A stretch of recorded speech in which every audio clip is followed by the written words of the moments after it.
Hello students, तो आज पढ़ लेते हैं BSc 6 semester physics unit 3 crystal windings के वो सारे के सारे इंपॉर्टेंट मल्टीपल चॉइस क्वेश्चन जो इस साल पेपर में आने वाले हैं।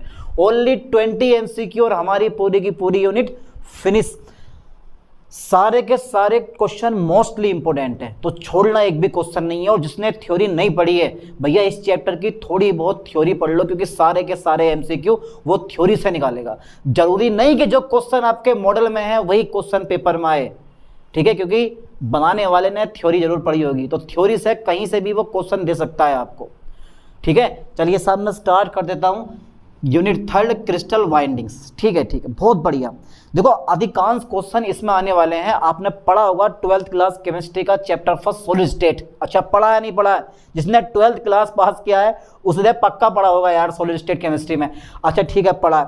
तो उसमें आपने पढ़ा होगा टाइप्स ऑफ सॉलिड, पढ़ा होगा आपने, यानी कि ठोसों के प्रकार पढ़े होंगे। ठोसों के दो प्रकार होते हैं, एक क्रिस्टलीय ठोस होता है और एक अक्रिस्टलीय ठोस होता है। फिर आपने क्रिस्टलीय ठोसों के 4 से 5 प्रकार पढ़े होंगे, धात्विक ठोस, आयनिक ठोस, आणविक ठोस, संयोजक ठोस। पढ़ा है नहीं पढ़ा? अच्छा जरा मुझे बताओ बेटा, हीरा कौन सा ठोस है? धात्विक ठोस है, आयनिक ठोस है, आणविक ठोस है या संयोजक ठोस है? जल्दी से मुझे कमेंट करके फास्ट बताएं। सारे के सारे क्वेश्चन आज ऐसे पढ़ने वाले हैं हम। चलो साहब पहला क्वेश्चन देख लेते हैं। अच्छा, वंडरवाल्स बल F जो होता है वो अंतरा परमाणुक दूरी r पर निर्भर करता है, यानी कि इंटर एटॉमिक डिस्टेंस r पर डिपेंड करता है। भैया बहुत ही मोस्ट इंपोर्टेंट क्वेश्चन है, मैंने कोई फालतू वाला क्वेश्चन लिया, सारे के सारे मोस्टली इंपोर्टेंट है जो पेपर में आने वाले हैं। चलिए साहब, वंडरवाल्स बल F जो होता है वो अंतरा परमाणुक दूरी r पर निर्भर करता है। जल्दी बताओ तेजी से। अच्छा एक चीज और देख लो, वंडरवाल क्रिस्टल को हम आणविक क्रिस्टल भी कहते हैं। वंडरवाल फोर्स जो होता है ना वो एक वीक फोर्स होता है, याद कर लो, ठीक से बता रहा हूं। पेपर में कोई सा भी क्वेश्चन पूछ सकता है, आपसे पूछ सकता है कि H2 कौन सा क्रिस्टल है, आपसे पूछ सकता है I2 कौन सा क्रिस्टल है। सब वंडरवाल क्रिस्टल या आणविक क्रिस्टल होते हैं। अरे यार बहुत ईजी है यार, एक बार थ्योरी पढ़ के तो देखो, एक बार थ्योरी पढ़ के देखो, ये एमसीक्यू अपने आप हो जाएंगे। तो भैया इसका राइट ऑप्शन जो है आप टिक लगाओ बी नंबर पे, ठीक है। F is directly proportional to 1/r⁷ लगाओ टिक, बेझिझक टिक लगा दो, ठीक है, लगा दिया। ओके। चलिए साहब मैं नया क्वेश्चन लेता हूं। आकर्षी विभव अंतरा परमाणु दूरी r की किस घात के अनुक्रमानुपाती होता है? क्वेश्चन है, पेचीदा है। अच्छा ये बताओ बेटा, ठोसों में कौन कौन से फोर्स पाए जाते हैं? जल्दी फास्ट बताओ, मुझे पेपर में पूछ सकता है। ऑब्जेक्टिव क्वेश्चन दे रखा है आपके मॉडल में, ये अपने पास से नहीं बता रहा हूं मैं। उसने पूछा कि भाई ठोस जो होते हैं ना क्रिस्टल में कौन कौन से फोर्स पाए जाते हैं। अच्छा, अट्रैक्शन फोर्स पाया जाता है, रिपल्सन फोर्स पाया जाता है, या दोनों पाए जाते हैं? दोनों के दोनों पाए जाते हैं। अट्रैक्शन फोर्स भी होता है, रिपल्सन फोर्स भी होता है, यानी कि आकर्षी बल भी होता है, प्रतिकर्षी बल भी होता है। इस चैप्टर में आकर्षण बल को बोला गया आकर्षी बल और प्रतिकर्षण बल को बोला गया प्रतिकर्षी बल। सब बताता चलूंगा, घबराओ मत। तो आकर्षी विभव जो है अंतरा परमाणु दूरी r की किस घात के अनुक्रमानुपाती होता है? तो F is directly proportional to 1/r⁷ है, तो सिंपल सी बात है r⁻⁻7 के, ठीक है। बस ये दोनों क्वेश्चन सेम है, पर पूछने का तरीका थोड़ा चेंज है।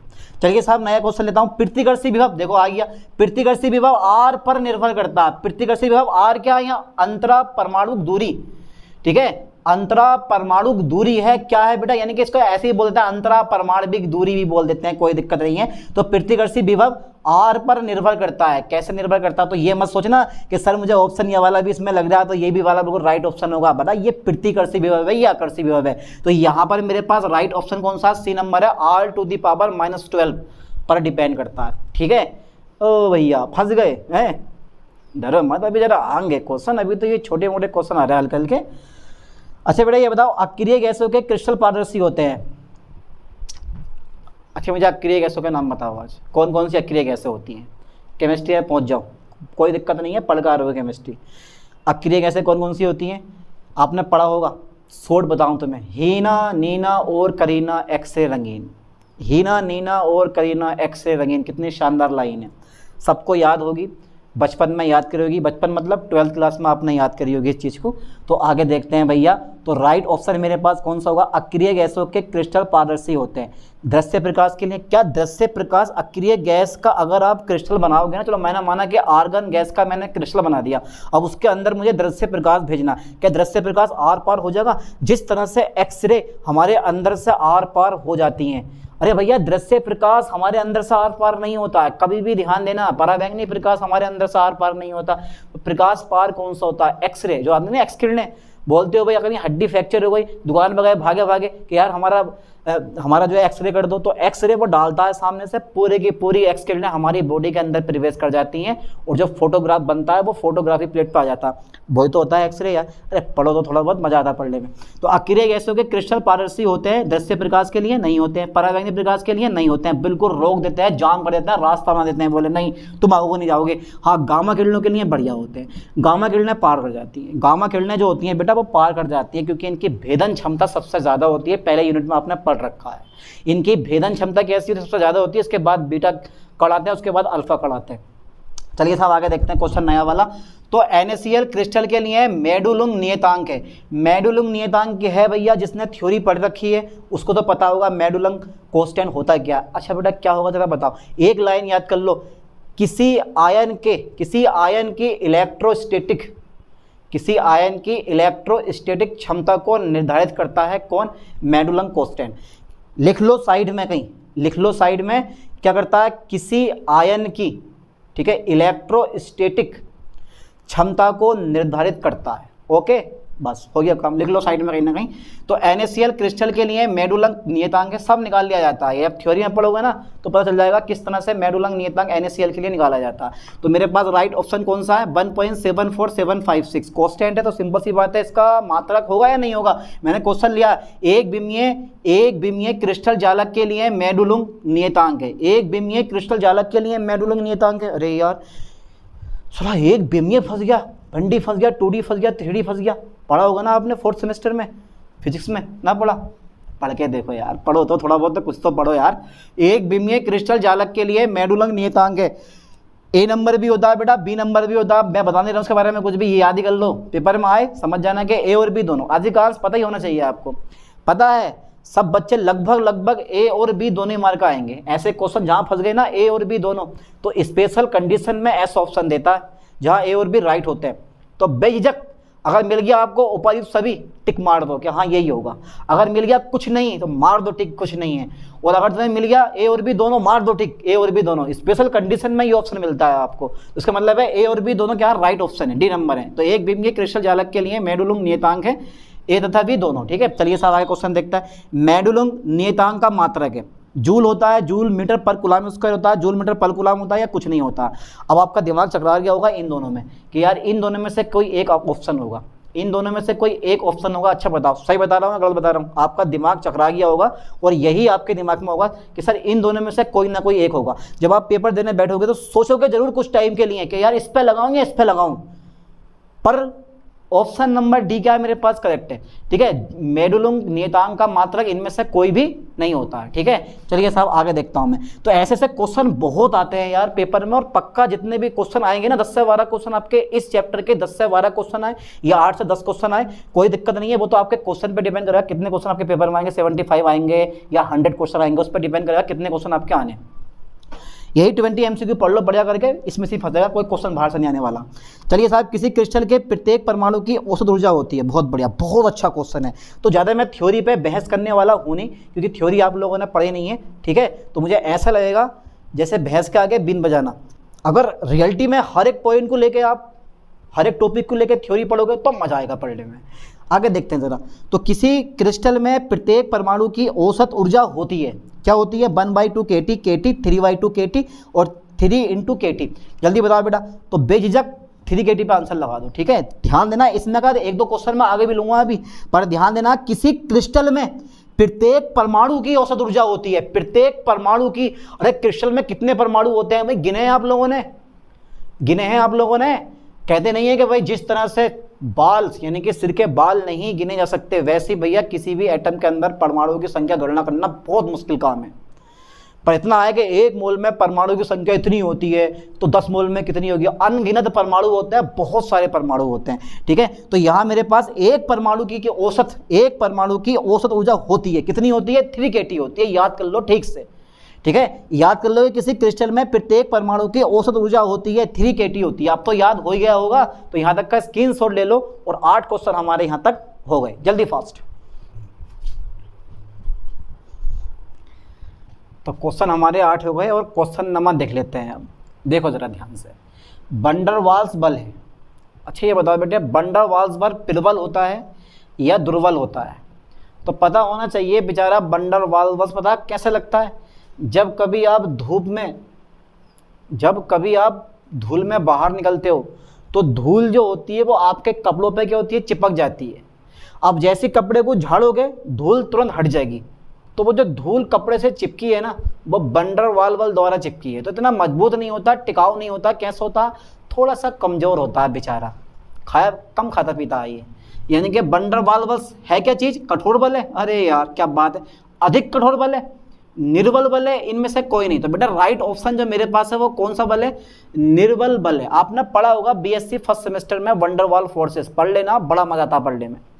तो निर्बल बल होता है, यानी कि दुर्बल बल होता है, कमजोर बल होता है ये। अच्छा ठीक है, वंडर वाल बल्स की बंधन ऊर्जा का मान होता है। तो भैया ऐसे क्वेश्चन तो तुम्हें याद करने पड़ेंगे जबरदस्ती। ये तो जबरदस्ती वाला सीन है, ठीक है। मरता क्या नहीं करता, वो वाला हिसाब है, मरता क्या नहीं करता। बेटा करना पड़ेगा, कंडीशन ही ऐसी आ गई है अब, ठीक है। पढ़ना कौन चाहता है? कोई नहीं चाहता है, पर जबरदस्ती पढ़ता है। पढ़ता नहीं पढ़ता जरा मुझे बताओ? पढ़ना तो कोई भी नहीं चाहता है, कह रहे हटाओ यार छोड़ो, लेकिन पढ़ना पड़ता है। तो वंडर वाल बल्स की बंधन ऊर्जा का मान होता है, कितना होता है बताओ जरा? तो ए नंबर का राइट ऑप्शन है, 0.1 वोल्ट होता है, ठीक है। तो वंडर वाल्स की बंधन ऊर्जा का मान होता है कितना? 0.1 वोल्ट। ओके, लेनार्ड जोन्स विभव का व्यंजक है। कितना शानदार है, लेनार्ड जोन्स विभव का व्यंजक है। ये जो इक्वेशन आप देख रहे हो ना, इसको प्रूव करने में खटिया खड़ी हो जाए इंसान की, बड़ा खतरनाक पॉइंट है ये। तो U R equal to 4e alpha upon R की पावर 12 है, माइनस सिग्मा अपॉन आर की पावर कितनी है? 6 है। देखना है बेटे, लाइन पे ध्यान देना है, इसका राइट ऑप्शन बताओ मुझे कौन सा होना चाहिए। और यू आर इक्वल टू कितना है मेरे पास? 4e अल्फा अपॉन आर की पावर 12 है, माइनस आर अपॉन सिग्मा की पावर 6 है। तो जिसने पढ़ रखी है ये, जिसको याद है वो तो टिक मार देगा, वरना ऐसे क्वेश्चन आप छोड़ दोगे। क्योंकि भैया कुछ क्वेश्चन आपको छोड़ने ही पूछेगा आपसे। 100 क्वेश्चन दे रखे हैं तो भैया 80, 60, 90 कुछ भी करवा सकता है कि इतने क्वेश्चन कर दो, बाकी छोड़ दो। छूट मिलती है, छूट जिसे बोलते हैं। तो इसका ऑप्शन बी लगाओ आप, दिमाग में फंसा कर जाना। पहले 12 होता है, बाद में 6 होता है, अल्फा अपॉन आर माइनस के सिग्मा अपॉन आर, ठीक है। ओके चलिए साहब, अक्रिय गैस क्रिस्टल की ससंजक ऊर्जा अनुक्रमानुपाती होती है। ससंजक ऊर्जा ये क्या होती है बेटा? ससंजक ऊर्जा तो थोड़ा सा बता दूं, साइड में कहीं लिख लेना। जब धनायन और ऋणायन एक दूसरे के समीप आते हैं तो उनके बीच में इंटरेक्शन होता है। सबको पता है कि जब धनायन और ऋणायन एक दूसरे के समीप आते हैं तो उनके बीच में इंटरेक्शन होता है। इस इंटरेक्शन में ऊर्जा का यूज होता है, और जो ये ऊर्जा होती है बेटा, ये जो ऊर्जा होती है वो उदासीन परमाणुओं की ऊर्जा तथा आयनों के बीच जो ऊर्जा का अंतर होगा, ठीक है, यानी कि आयनों के बीच जो ऊर्जा होगी उनके अंतर के बराबर होती है, जिसको हम बोलते हैं ससंजक ऊर्जा। और ससंजक ऊर्जा आर इक्वल टू होता है, इसे शो करते हैं ईसी से। तो ईसी बराबर पता है कितना होता है? ईसी बराबर हो गया मेरे पास EA plus EI plus EE, यानी कि इलेक्ट्रॉन एफिनिटी, यानी कि हाँ इलेक्ट्रॉन एफिनिटी, इसको हम बोलते हैं इलेक्ट्रॉन बंधुता, प्लस आयोनाइजेशन एनर्जी, आयनन ऊर्जा, प्लस ई लेटिस एनर्जी बोला जाता है इसको, ठीक है। तो इन सब के योग के बराबर हमारे पास क्या होती है? यानी कि ससंजक ऊर्जा बराबर होती है। कुल मिलाकर बात ये है। तो ये फॉर्मूला नोट कर लेना, आप थ्योरी में पढ़ोगे तो मजा आएगा पढ़ने में इसको, जब थ्योरी में पढ़ोगे आप इस चीज़ को। चलिए साहब आगे देखते हैं। तो अक्रिय गैस क्रिस्टल की संयोजक ऊर्जा अनुक्रमानुपाती होती है R की घात -6 के। याद कर लो ठीक से कि अक्रिय गैस क्रिस्टल की संयोजक ऊर्जा अनुक्रमानुपाती होती है किसके? R की घात -6 के। चलिए साहब आगे देखते हैं। धातुएं अपारदर्शी होती हैं, बहुत बढ़िया। अरे यार धातुएं अपारदर्शी तो होती हैं, धातुओं में हम आर पार नहीं देख सकते। हाँ भैया, अरे भैया धातुएं अपारदर्शी होती हैं, पता है, पर किसके लिए होती हैं? धातुएं अपारदर्शी होती हैं पर किसके लिए होती हैं? दृश्य प्रकाश के लिए होती है। हम ही तो नहीं दे सकते हैं उसके आर पार, एक्सरे भी अंदर जा सकता है, समझ रहे हो नहीं? धातुओं के अंदर, अबे भैया धातुओं की संरचना ज्ञात की जाती है एक्सरे डालकर, पढ़ा होगा आपने पाउडर मेथड द्वारा। यानी कि जब एक्सरे डालते हो ना तो पूरे का पूरा एक्सरे धातु के भीतर प्रवेश कर जाता है, ध्यान देना। तो मैं आगे लिखने वाला हूं, इसका राइट ऑप्शन मेरे पास कौन सा होगा? दृश्य प्रकाश के लिए। धातुएं अपारदर्शी होती हैं, किसके लिए होती हैं? दृश्य प्रकाश के लिए, ठीक है। दृश्य प्रकाश के लिए धातुएं कैसी होती हैं, अपारदर्शी होती हैं। और आपके मन में केवल एक ही ऑप्शन उठ रहा होगा इसका, और वो ऑप्शन होगा सभी तरंग दैर्ध्यों के प्रकाश के लिए। अगर ऐसा हो जाए ना तो विद्युत चुंबकीय स्पेक्ट्रम में 7 की 7 किरणें होती हैं और 7 की 7 किरणें क्या हो जाएंगी, धातु से पार होने लगेंगी, मतलब धातु में पारदर्शी बन जाएंगी। ये तो इम्पॉसिबल है। ठीक है, केवल दृश्य प्रकाश के लिए क्या होता है बेटा, दृश्य प्रकाश के लिए कैसी होती हैं, या अपारदर्शी होती हैं। अर्धचालकों में अबंध होता है। अच्छा ये बताओ, अर्धचालक, दो शुद्ध अर्धचालकों के नाम बताओ मुझे। आपसे क्वेश्चन पूछ सकता है, आपके मॉडल पेपर में ऑप्शन दे रखा है कि सिलिकॉन और जर्मेनियम, सिलिकॉन और जर्मेनियम में अबंध होता है। जल्दी बताओ फास्टली कि सिलिकॉन और जर्मेनियम में कौन सा बॉन्ड पाया जाता है, कोवलेंट बॉन्ड, यानी कि सह संयोजक बंध पाया जाता है। ठीक है, कोवलेंट बॉन्ड पाया जाता है, याद कर लो ठीक से। यानी कि अगर मुझे अर्धचालक दे रखे हैं तो इन अर्धचालकों में कौन सा अबंध पाया जाता है, तो याद करो कि भाई इन अर्धचालकों में सिर्फ एक ही बॉन्ड पाया जाता है, और वो कौन सा होता है, सह संयोजक बंध। आयनिक बॉन्ड ठोक के मत आना कभी, आयनिक बॉन्ड जबरदस्ती कर दो। नमक में आयनिक बॉन्ड पाया जाता है, रॉक सल्ट जैसा बोला जाता है, पूछ सकता पेपर में कि रॉक सल्ट में कौन सा बॉन्ड होता है, तो बेटा आयनिक बॉन्ड होता है। इस पर फोकस करना ठीक से। तो अर्धचालकों में अबंध होता है, कौन सा, सह संयोजक बंध होता है। ठीक है, चलिए आगे देखते हैं। Na+ की परमाणु त्रिज्या 0.97 एंगस्ट्रॉम होती है। 0.97 भी दे रखा होता है, कहीं पे 0.95 भी दे रखा होता है, कहीं पे 0.96 भी दे रखा होता है, कोई दिक्कत नहीं है। तथा Cl- आयन की जो परमाणु त्रिज्या है वो 1.81 एंगस्ट्रॉम है। तो NaCl क्रिस्टल की अंतरा आयनिक दूरी कितनी होगी, कितनी होगी, दोनों को जोड़ दो, इसको भी जोड़ दो, इसको भी जोड़ दो, तो जोड़ोगे तो मेरे पास क्या आ जाएगा, डी ऑप्शन आ जाएगा, 2.78 एंगस्ट्रॉम।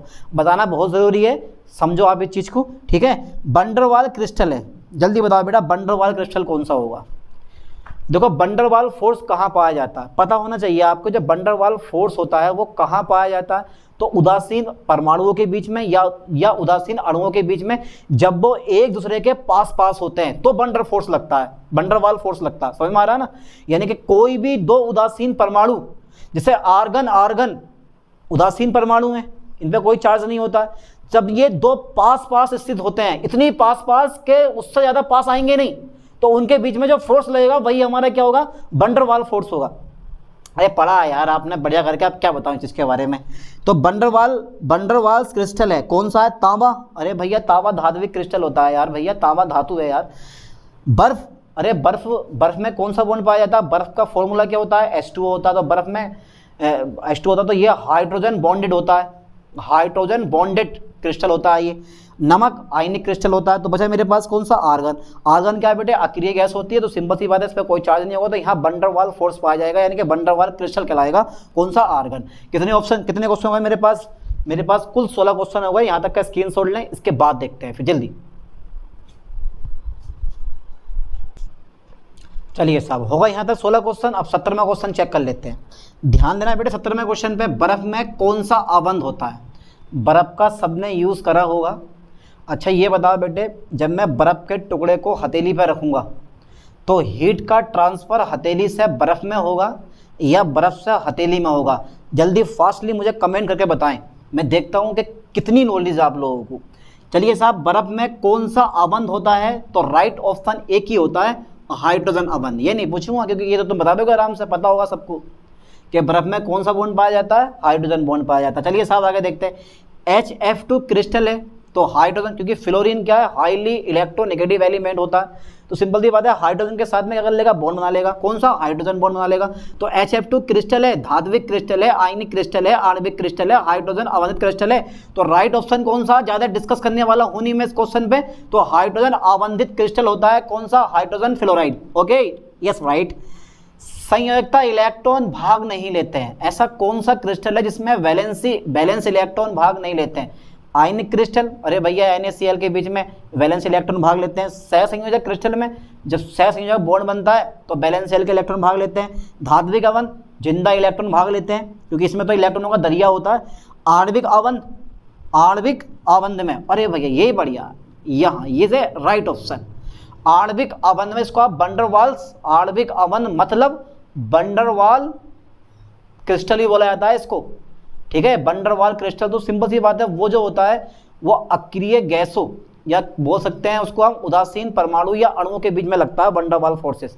पढ़ो बढ़िया करके इसके बारे में। कौन सा धात्विक क्रिस्टल है, सिलिकॉन जर्मेनियम दोनों के दोनों अर्धचालक हैं।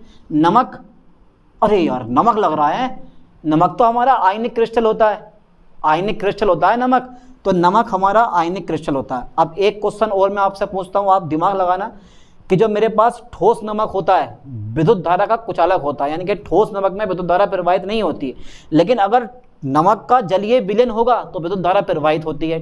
10th क्लास का क्वेश्चन है, आंसर बता जल्दी फास्ट मुझे। कौन सा धात्विक क्रिस्टल है? तो लिथियम। कौन सा बेटा मेरे पास? लिथियम धातु है, तो लिथियम क्या है? धात्विक क्रिस्टल है। ये आयनिक क्रिस्टल है, दोनों के दोनों अर्धचालक है, इनमें सह संयोजक बंध पाया जाता, तो लिथियम बचा, वही हमारा क्या? धात्विक क्रिस्टल होता। चलिए साहब, 2 क्वेश्चन में से 20 क्वेश्चन हो गए हैं, लेकिन 2 क्वेश्चन करवा दूं। इलेक्ट्रॉनों का दरिया होता है, तो इलेक्ट्रॉनों का दरिया यानी कि सी, यानी कि आपने पढ़ा होगा सी मॉडल ऑफ इलेक्ट्रॉन, पढ़ा है ना। तो धात्विक क्रिस्टल में इलेक्ट्रॉनों का दरिया होता है, धात्विक क्रिस्टल में इलेक्ट्रॉनों का क्या होता है बेटा? दरिया होता है, याद कर लो ठीक से। विद्युत का सुचालक है, आणविक क्रिस्टल नहीं होता, सह संयोजक क्रिस्टल नहीं होता, इनमें से कोई नहीं छोड़ो। तो मेरे पास आयनिक क्रिस्टल क्या होते हैं? विद्युत के सुचालक होते हैं, जिनमें विद्युत धारा प्रवाहित होती है। कुल कितने क्वेश्चन हुए मेरे पास? कुल भैया 22, यानी कि 20 क्वेश्चन मैंने मान लिए हैं, 2 क्वेश्चन फालतू करवा दिए, कोई बात नहीं है। अब इन्हीं क्वेश्चन को आप बार बार रिपीट करते रहो, पक्का इनमें से फंसने वाला है, छोड़ लो मत एक भी क्वेश्चन। और बाकी आपके पास आपका मॉडल पेपर है, खरीद तो लिया होगा, ये भी ना खरीदा अब तक मॉडल पेपर भी, जिसने ना खरीदा खरीद लेना भैया, पढ़ लेना अदर क्वेश्चन भी, ठीक है। ऐसा मोस्टली इंपॉर्टेंट ये वाले क्वेश्चन है, जहाँ से लगभग क्वेश्चन आपसे पूछे जाते हैं। चलिए साहब, अब मिलते हैं नेक्स्ट वीडियो में नए यूनिट के MCQ के साथ। थैंक्स।